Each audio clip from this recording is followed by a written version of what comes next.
મહીસાગર આર્થિક સહયોગ જનજાગૃતિ અને વિકાસ ટ્રસ્ટ દ્વારા જિલ્લા કક્ષાનું સેમિનારનું આયોજન કરેલ।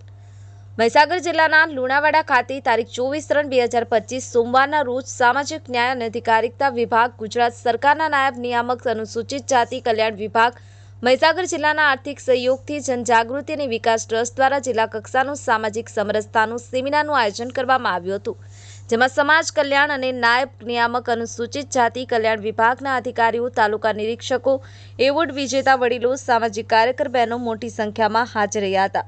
સંસ્થાના પ્રમુખ શ્રી પરેશકુમાર દરજી અને રાકેશભાઈ ચૌહાણ, હર્ષ દરજી દ્વારા કાર્યક્રમનું આયોજન કરવામાં આવ્યું હતું, જેમાં અધિકારીશ્રીઓ દ્વારા સરકારની વિવિધ યોજનાઓ વિશે માહિતી આપી હતી, જેવી આવાસ યોજના, વિદેશ લોન યોજના, સંરક્ષણ હક કાયદો વગેરે માહિતી આપી હતી અને સૌ જમીને છૂટા પડ્યા હતા।